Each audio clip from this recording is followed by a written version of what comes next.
Welcome to Thinking Nations series, Thinking Historically, where we connect students to scholars and their research as they explore historical topics and arguments in their classes. Today, we are thinking historically with Dr. Nadya Williams, Professor of Ancient History at University of West Georgia. Dr. Williams, thank you for joining us. Thank you for having me. So the students engaging with our curriculum will be answering this prompt, which says, compare and contrast the governments of the ancient Greek city-states of Athens and Sparta. So Dr. Williams, how would you approach this prompt? Well, in a way, the comparison, um, the compare and contrast here are going to be very easy because you're dealing with very different city states.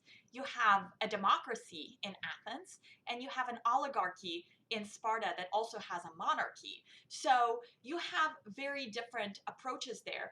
And actually, the Greeks themselves had specific terms for that.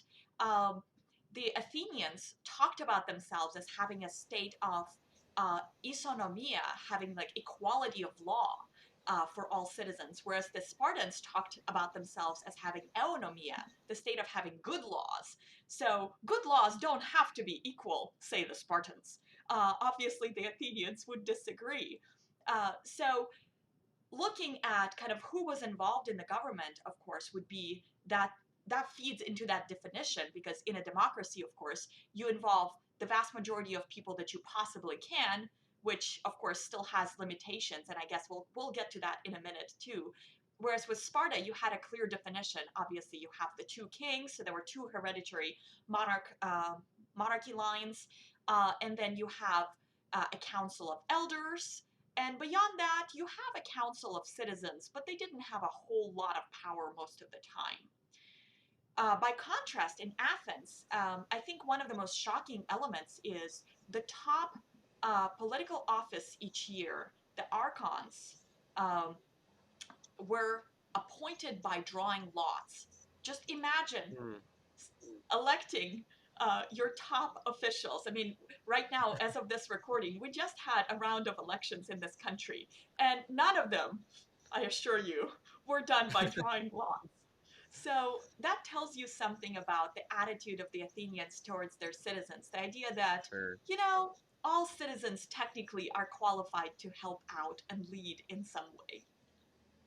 Yeah, that is a really interesting kind of idea to unravel the purpose of drawing lots.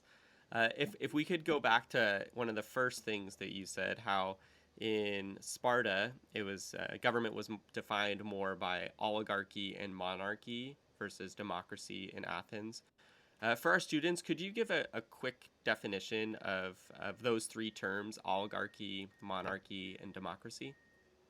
Yes, and all of them, in fact, derive from the Greek. So, oligarchy, so the rule of the few, oligoi, um, Okay. monarchy, the rule of literally one. Of course, in Sparta, you have two monarchs. So, okay, bending that definition a little bit. But in Athens, you have a democracy. So, demos are the people. And in Athens, they very much, in political speeches, the Athenians talk about the demos, the power of the demos, the voice of the demos. So, so that's important. Yeah, I appreciate that. That's really helpful. The roots of the words makes them come alive. So what you've so far talked about are these kind of stark contrasts between Sparta and Athens. What are some similarities that we might see between these two governments? Well, one similarity has to do with the emphasis on men serving in the military. So, citizens in both of these city states had to serve in the military. And Sparta, in fact, was renowned for its military, as we know, the training, that's all that they did was the focus on military training from childhood. Really, screening started at the moment of birth. Are you do you look like you're going to be a good soldier? In Athens, all Athenians aged 18 were subject to, uh, if there were if a war were to arise, were subject to the draft. Um, and usually Usually, not everybody would be serving all at the same time, but still a certain number would be. If you were an Athenian, at some point in your life, you absolutely served. And eventually, in the fourth century, there's a clear kind of formulation of training everybody for military service. So, ages 18 to 20 ish, you might be training to be um, to be a soldier for Athens, and that prepares you to be a good citizen. Uh-huh. Yeah, so that military piece is definitely a clear similarity.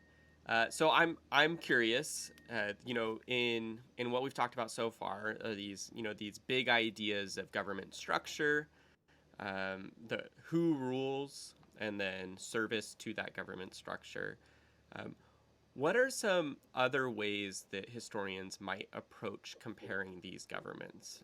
I don't know if that means looking at the common person, or maybe how they relate to the broader Mediterranean world, or something along those lines. But how might other historians explore this comparison? Well, I'm actually going to cheat and use one historian who did this, and that is Thucydides, the Athenian general Mm, and historian of the 5th century, who wrote for us the history of the Peloponnesian War. And what he says at the beginning of his history is looking at he's imagining how would future historians and especially archaeologists looking at Athens and Sparta, how would they perceive Athens versus Sparta? And what he says is, in the future, if somebody, like, if all of the people are gone and all you have is material remains, if somebody were to look at Athens, they would say, this was an amazing power. I mean, look at all those mm. gorgeous buildings, all this literature, all this stuff that they left. And then if they were to go to Sparta, they would look at it and say, like, there's nothing here. This was clearly not a great power. Wow. So Thucydides' point is there are really kind of completely different ways of thinking about the world, because for the Yeah. Athenians, being a great state, a prosperous state, meant we're going to build fancy stuff. And Pericles, in fact, was all about this, the buildings, beautifying Athens. Kind of the golden age of Athens under Pericles involves doing even more of this construction than ever before. Whereas at Sparta, it was kind of like, we're pouring all our money into military training. Thanks so much. We don't need pretty buildings. We hardly know of any literature or from Sparta. We have a couple of poets that Uh-huh. we know of who wrote martial poetry, like Tyrtaeus, who wrote really kind of bloody sort of like battle songs that Oh, Spartans interesting. supposedly sang as they marched into battle. But nothing really just beautiful for beauty's sake. Yeah, that's fascinating because I'm thinking about document B in this unit, and it's written from an Athenian perspective, and yet it is a record of the Spartan constitution, which I further kind of illuminates this idea of what the focus was in Sparta versus in Athens. That's really interesting. I feel like there's something there we can talk about. The benefit and beauty of culture and architecture uh, instead of military and war. But that's a really interesting piece of history that I didn't put together until just now. Well, and it seems like the Athenians were certainly thinking about it, that you can't have it all.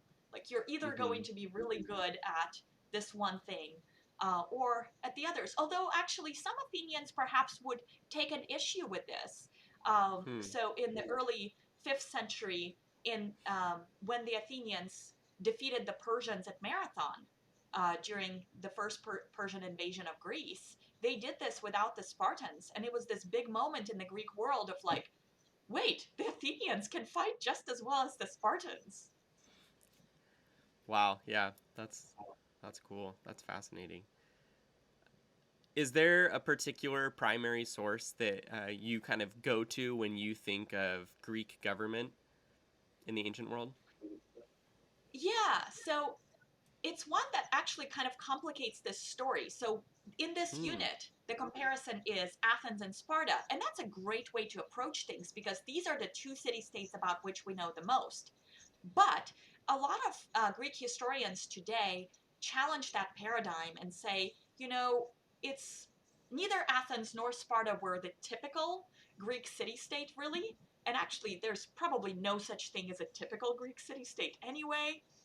Um, so, one document that I really like is from the mid 4th century BC, and it's called How to Survive Under Siege. It's a military manual. Like, if you happen to be in a city under siege and you have no military training, here's how you organize a citizen militia, including Wow. everybody, including even women, and defend your city.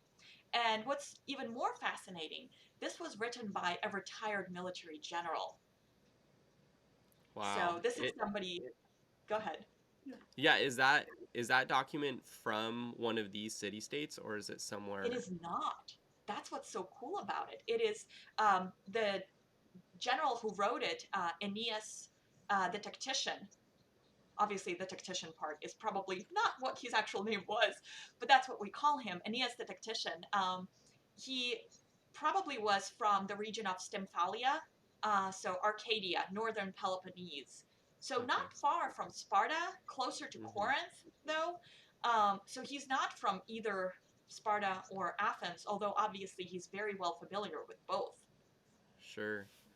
So what I'm hearing in this primary source is one of the ways that we can think about ancient Greece, and so often the go-to comparison is this, right? Sparta and Athens, is to really expand um, this comparison into something that's not just of two, right? But is kind of showing this conglomerate if um, of city states of governments. And so, if from like a high level, what are some other ways that expanding beyond those two city states complicates this comparison, complicates this narrative? So instead of thinking of Greece, and perhaps it's our modern world that really complicates it for us because we think of Greece as a country, right? Because today it is. Right. If you think of tiny little city states, some of them only several hundred citizens, some several thousand, but tiny city states, each of them had its own government, its own economy, its own military, and so on and so forth. So you have these tiny units, and it's just really difficult for us to imagine how this worked. And again, about most of them, we know just about nothing except that they existed. Now, Hmm. archaeology helps us a lot. So, for example, just to name one, this started out as a colony in Sicily, so a Greek city-state in Sicily, Megara Hiblea, where archaeologically we can tell that when it was founded, it was created on a grid. So imagine this: an ancient city laid out on a very precise grid with very similar, with identical sized plots for each Wow. citizen initially, and then within a generation, it all goes kind of it all goes chaotic because you can see some people are clearly buying like a neighbor's plot and Yeah. expanding and so on. So But almost the like an initial ancient. Yeah, the initial idea kind of mirrors that democratic view that we see in Athens. Wow, that's To an cool extreme. yeah, yeah, wow. It's a marriage of history and archaeology to Yeah. uncover that. That's really cool. That's fascinating. And we don't So have the whole story. Like we don't know how the equality kind of we can just guess archaeologically. But anyway. yeah, so maybe to continue this idea, what are some areas that either you or other historians are exploring around the complexity of ancient Greece right now? Where is the scholarship going? Well, so a lot of it is driven by archaeological discoveries, that's for sure, because that's where we get our new sources. The vast majority of other sources, something like Thucydides, Herodotus, well, we have what we have. Right. But also, there's a lot more comparative thinking.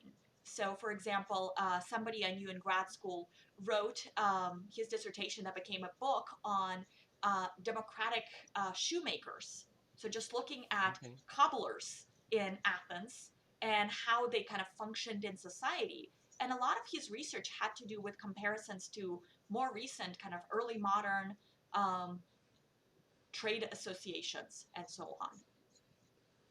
Is Wow, that's interesting. Is the connection between, early modern trade associations, is that a forced connection in order to kind of illuminate what was happening in ancient Greece, or are historians finding that there's, this interperiod connection in what it meant to be a cobbler or what it meant to be some other tradesperson? Well, I think you just summed up the debate about this. Those who find this avenue fruitful would say, like, this is certainly not just forced. You're not comparing apples and oranges. We really do have Right. something similar in these trade associations. Um, of course, yeah, there are those who say that this is just kind of excessive. But in general, that's really the two categories into which ancient historians fall. Those who say the Sure. ancient world is too different from anything today, so any comparison is just going to be forced and unproductive.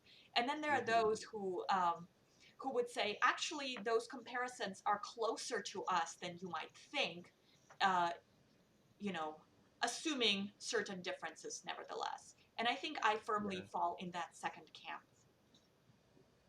Yeah, I mean, I think that the second camp really began with looking at ancient Athens, as the founders of the United States were, leaning on, in a product of the Enlightenment. Uh, but yeah, that connection, has a lot of kind of precedent for existing in the government space, and it's interesting to see how historians are taking that into the trade space and the economic space. Uh, so, Dr. Williams, what drew you to studying ancient Greece? Well, I first took Latin, and then I started Greek in college. And my first semester in college, I also took just a really wonderful introduction to Greek history, and I was hooked. That's great. And you focus on military aspects of Yes. the ancient world. What Yeah, can you give us an example of something that you've looked at? Um, I'm really yeah, in regards. fascinated with. Well, so a lot of the assumptions in previous scholarship have been around war was something that the men did, right? You in time of war, the women and children stay behind the city walls, the men go out to war. And I've been fascinated by those glimpses where we see civilians being drawn into conflict. It's not something to celebrate or something that's really pretty, and yet it's the reality of life that people did not just sit inside their city walls and wait to be Hmm. conquered and sold into slavery. Yeah, that's so helpful, right, for humanizing the historical experience. I feel like we Yeah. we're learning more and more that history is far more detailed and complex, and important to every person that lived, not just those who fought and those who wrote. So that's great work. Absolutely. Well, thank you so much, Dr. Williams, for joining us, and we appreciate your scholarship so much. Thank you.